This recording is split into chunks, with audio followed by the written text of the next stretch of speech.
Pivot.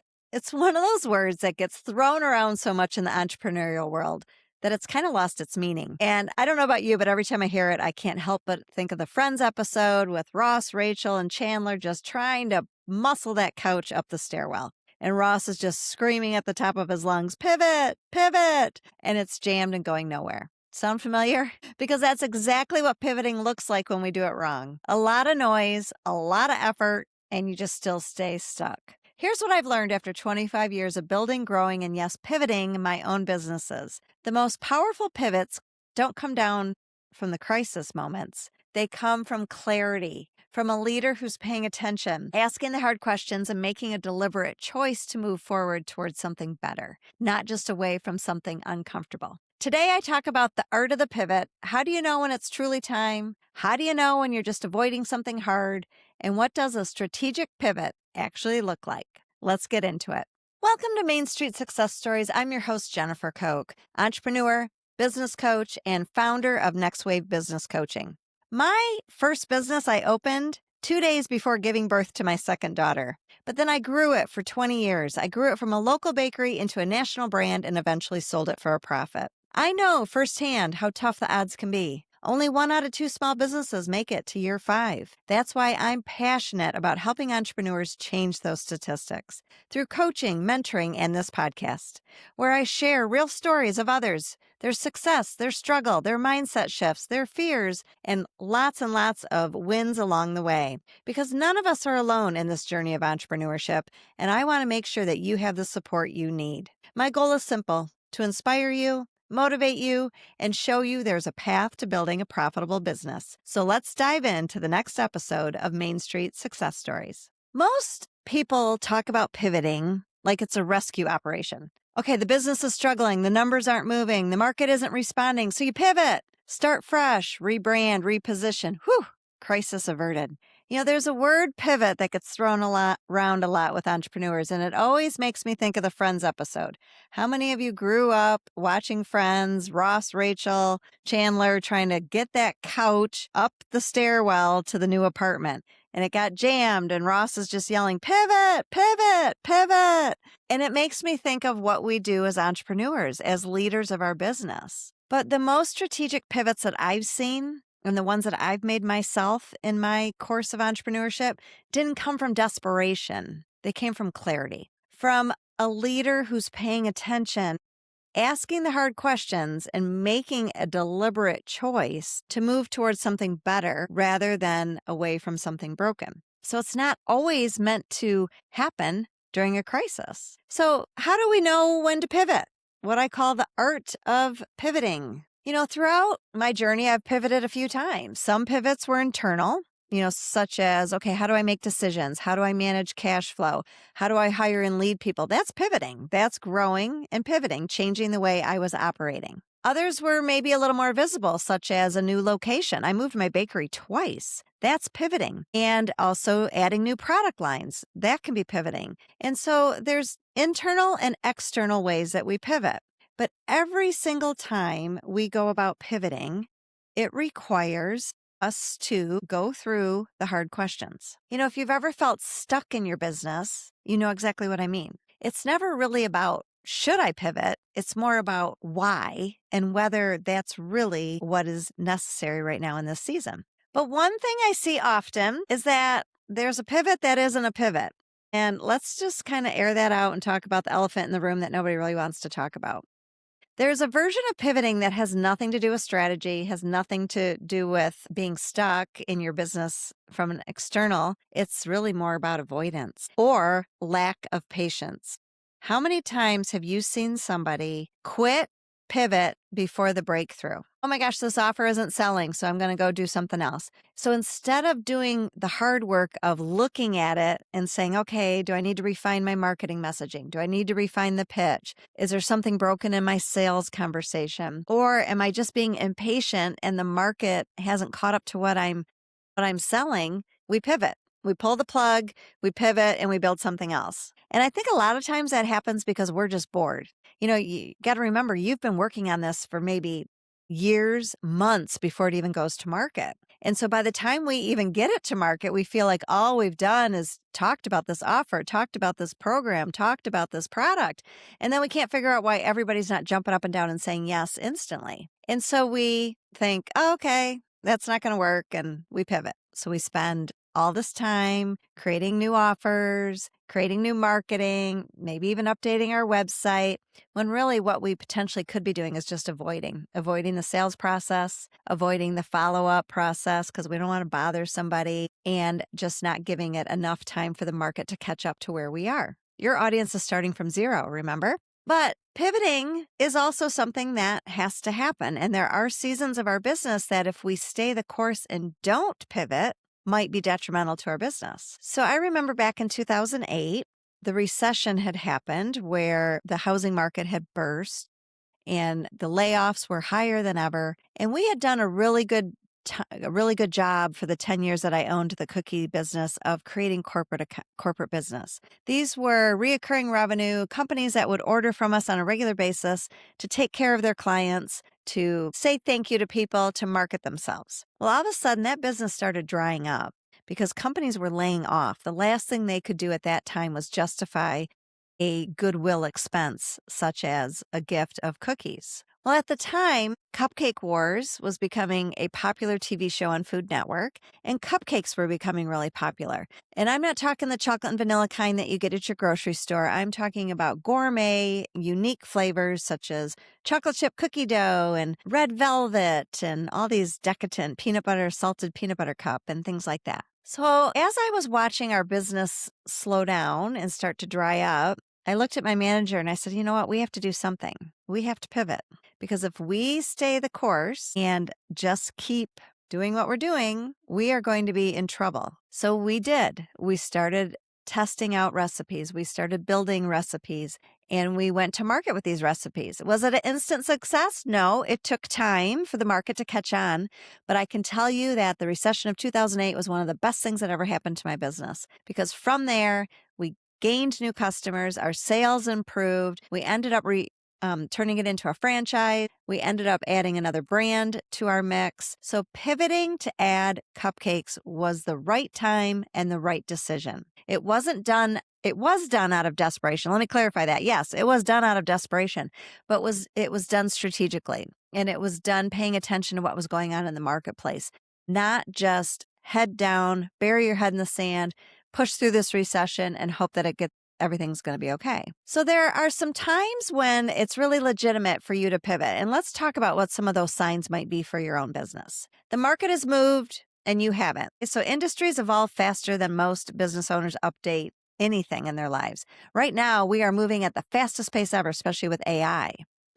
And so if you're meeting consistent resistance where you used to find open doors, something has shifted. So if your product or service isn't getting the excitement it used to, it's time for you to evaluate, has the industry moved forward and I haven't? Another legitimate sign could be the model that you are building just can't scale anymore without sacrificing everything else. You know, I hear this a lot from women service-based businesses who are trying to figure out how to scale without burning out. You know, when your revenue is entirely tied to your personal hours or or a one-on-one offer, you've built a demanding job. And so sometimes a pivot towards leveraging maybe a group model or bringing in other people to help you can help you actually grow your business without sacrificing you as the owner. Another reason to pivot could be you've just found a more urgent problem to solve. Sometimes a pivot doesn't mean something in your business is broken. It just means there's a new opportunity.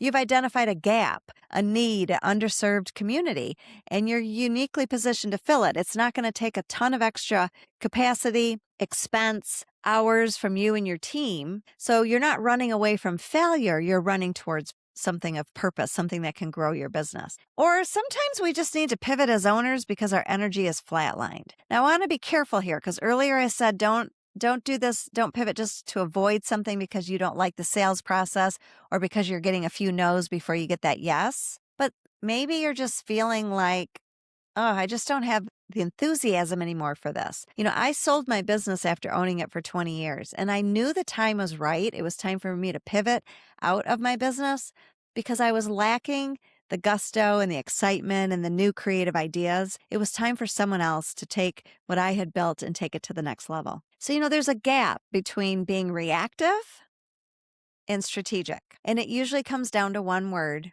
and that is intention. Reactive pivots happen because of fear or avoidance, mindset. Strategic pivots happen because the data is telling us we need to do something different. So before you jump in and pivot everything, I really want you to take a pause.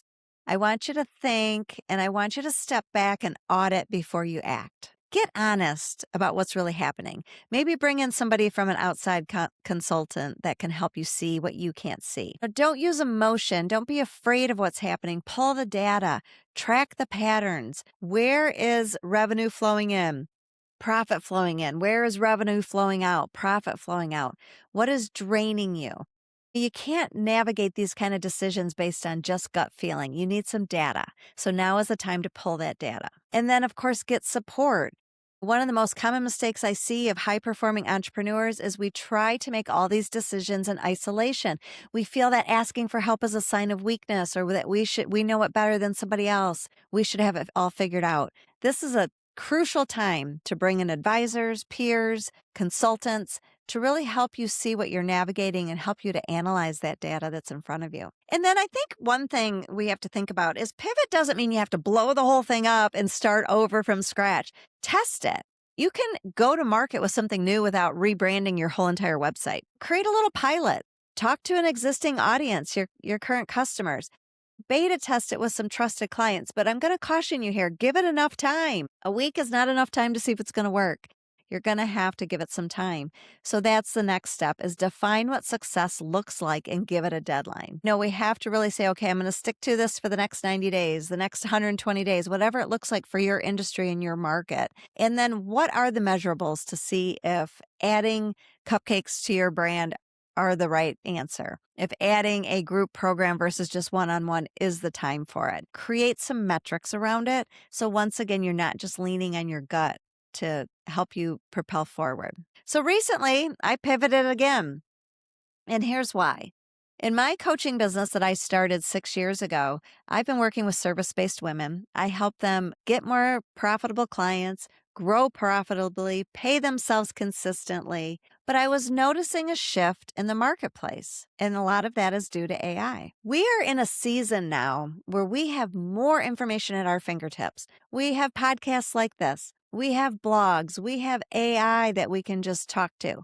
But what I've noticed about tools like AI is it always tells you what you want to hear. And it also gives you more ideas that you can act on. And sometimes all that does is create more confusion, more overwhelm, more squirrel-like, what do I do next? And lack of knowing when to move forward. And so I created a group to help people make strategic decisions because I've been seeing it. I've been witnessing it with my own clients. We're just feeling stuck.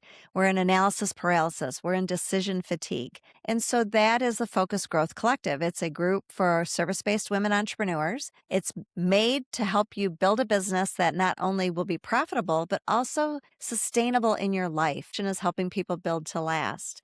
Well, it's hard to do when all these ideas are thrown at you. So I bring in advisors that help you with financial clarity going forward, such as cash flow. I bring in advisors that help you with money mindset, advisors that help you with health and wellness so you don't burn out. And that is all because what I have seen in our world in the last year or so. Not only has it been externally, all the news is negative, higher cost of goods, tariffs, our political climate, all those things are creating fear in a lot of entrepreneurs, but also just the sheer lack of information at our fingertips. So I knew that I had to pivot because people didn't need me anymore to help them come up with ideas. They need me to teach them discernment, to come alongside them, to look at it from a objective point of view and teach them how to use the numbers. So that's what I do. I teach my 5-step framework on how to make the best decisions. So if you're sitting here listening to this episode today and you're feeling pulled in all sorts of directions and wondering, do I need to pivot or am I just avoiding something? Is what I'm doing working? Do I just need to give it more time? I'm going to ask you, are you pivoting towards something or away from something? When you pivot towards something, that's strategic. That's leadership. Towards says, I see an opportunity and I understand the need and I have a plan or I'm going to create a plan. Away from it is reactive. Away is avoidance. Away says, I'm uncomfortable. This is hard. I want to feel different. I want to stay busy feeling like I'm going to build something even though I'm not getting the results. Both can look interesting from the outside, but only you know which one is driving the right decision. So final thoughts here. To stay relevant and innovative over the long term, pivoting isn't optional. It's inevitable. You cannot build a business and not continue to stay curious and not continue to grow. The leaders I respect aren't the ones who never change direction. They're the ones who change direction well. They move with intention. We don't pivot too soon. We don't wait too long. And that's why I call it the art of pivoting. And that's why sometimes you just need to bring in seasoned entrepreneurs who can help you see what they have been through. But build something worth building takes time. And when the moment comes for you to shift, make sure you know exactly where you're headed. So I hope this helps you think about your pivoting and what's to come in your business. And I invite you to reach out and let's have a conversation about the decision that's sitting on your desk right now. And I'm happy to share my 5-step framework to making a decision and just to talk through it with you. Thanks for listening. I encourage you to keep pivoting when it makes sense and when it's strategic. So before you go, I really want you to think about that question. Are you pivoting towards something or away from something? And if you're not sure, if you're at the in-between right now, not sure what it is, then I invite you to learn more about the Focus Growth Collective. It is a group for service-based women entrepreneurs who are tired of making big decisions alone. It's a strategic advisory one-on-one with me, but also a monthly mastermind designed for female founders leading businesses so that growth becomes deliberate, profitable, and sustainable. It's a space where we look at the patterns behind your business, not just your strategies, but your decision-making, your leadership habits, your follow-through, your blind spots, and the routines that are either strengthening your business or slowing it down. It's a chance for you to come and figure out if it's time for you to pivot with purpose. Look in the links in the show notes and reach out. Let's have a call to see if it's a right fit for you. Thanks for listening. And until next time, keep building, keep growing, keep pivoting on purpose. And I'm here to cheer you on.